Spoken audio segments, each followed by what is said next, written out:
It's about a woman born without sight, of whom very little was expected in life.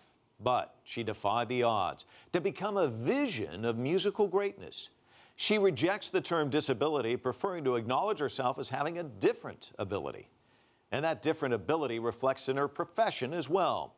She's an opera singer, but unlike the stereotype we usually associate with an opera diva as being a physically massive woman, this mezzo-soprano is petite.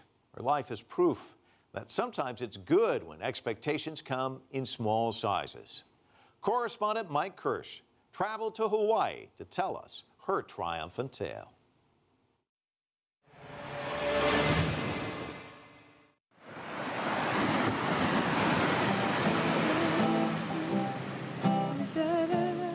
Mezzo-soprano Laurie Rubin at home in Oahu, indulging her sweet tooth for contemporary pop. Shouldn't buy you flowers. The guilty pleasure of a rising opera star. Now my baby's dancing. Born blind with a voice that inspired her vision.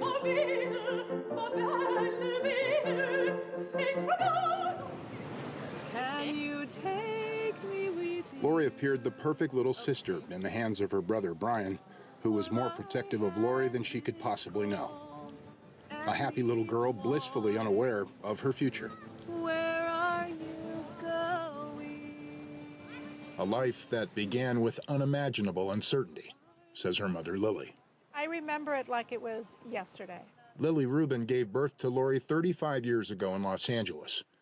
A doctor informing her and Laurie's dad that the retinas in Laurie's eyes had never developed. And I said, "Are you telling us that Laurie is blind?" And he said, "Yes."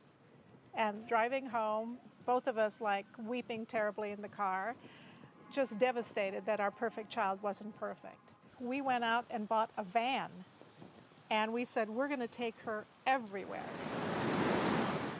Old home movies show Laurie on whitewater rafting trips with her family. Then, to their amazement, when she insisted on learning how to snow ski blind. A feat today she modestly sums up as the blind courage of youth. You know, it's so funny. I feel, and I think this is just part of being older, but you know, when you're a kid, you don't think about how things could kill you.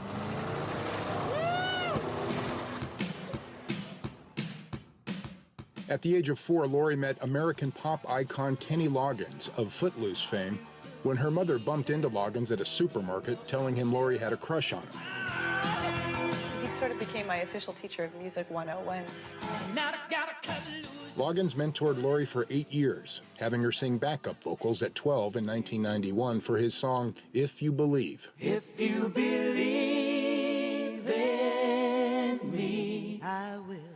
One of the things that I was trying to reconcile with was, you know, I had all these wonderful people in my life, like my family and family friends, telling me how great I was. And then I had these kids in school showing me otherwise. I was the only blind kid at my school. I felt really isolated. A lot of the other kids didn't know how to deal with me. Kids at the elementary school would put paper clips in her potato chips, so she was afraid to eat because she didn't know what was in her food. Kids would pinch her. And later, when other girls Laurie's age began to date, one of them, a close family friend, told Laurie she'd never know romance. You'll live with your parents your whole life, you won't ever have a job, you won't have romance, because how can you expect to be in a relationship with somebody that's always going to have to take care of you? And, you know, so much about romance is being able to see the moonlight and, you know, you look into each other's eyes and it's that beautiful moment and you're never going to have that. And all these things I'm never going to have. And, you know, I was crushed. Laurie tells me around the age of 12 came a seminal moment that would save her from a life of loneliness. When her mom took her to a performance of The Phantom of the Opera.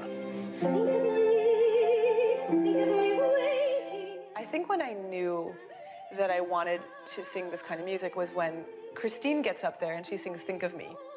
Classical music was really where I found myself. Years of voice lessons and recitals would pay off.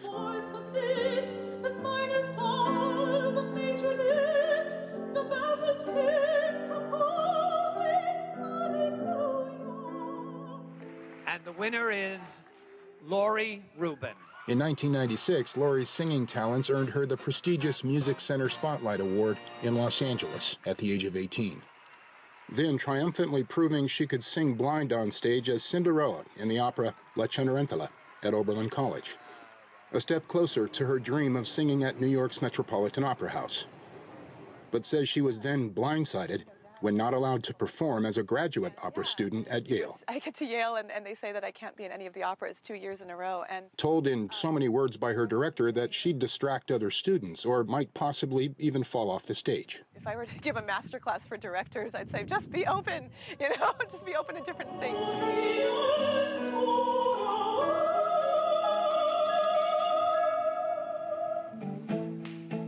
Laurie's producing a quirky new pop album about the obstacles she's overcome in life and on stage. I walked out feeling certain I had gotten the part, but then I got the call that nearly broke my heart.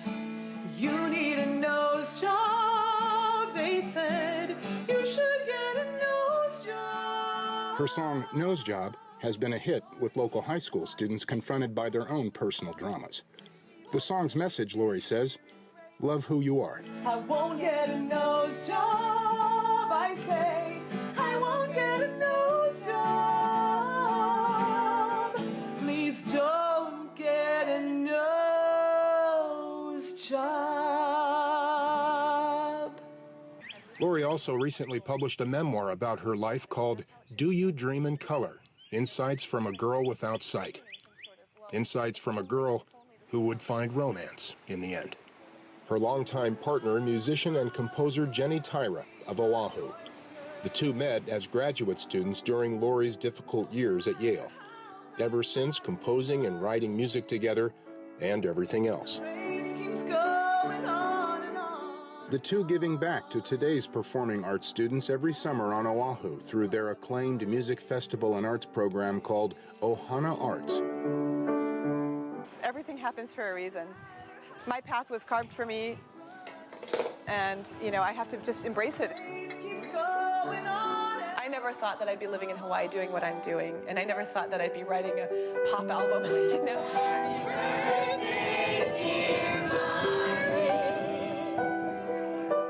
The title track of her new album, The Girl I Am, an ode to making it in life against all odds. If anyone should knock you down and take your dreams away, just get right up and stand up tall, and this is what you say.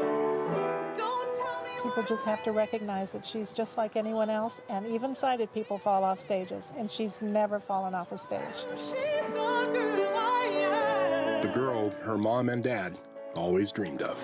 My skin is made of steel, and you can't make me bleed.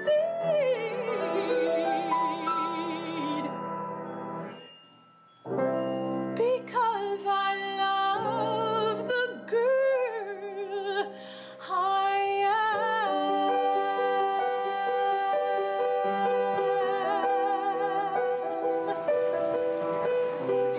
Because I love the girl I am.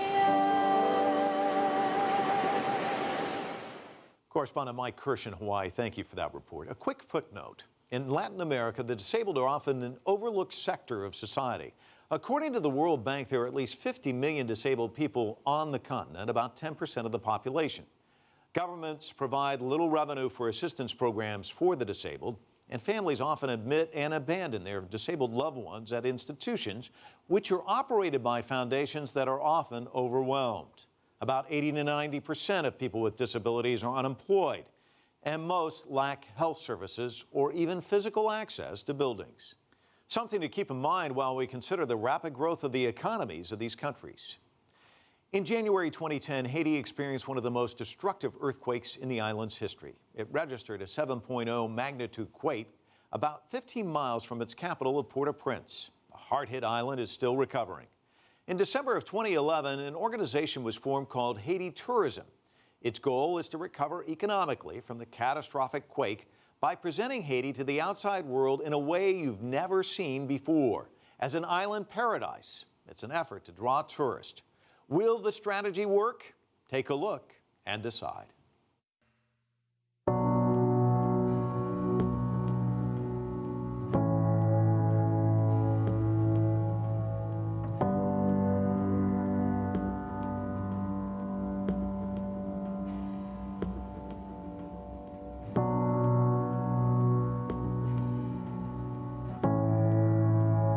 If we don't want to depend on other countries, we need to figure out ourselves how to move forward and how to get these revenues. And tourism must be number one on the list.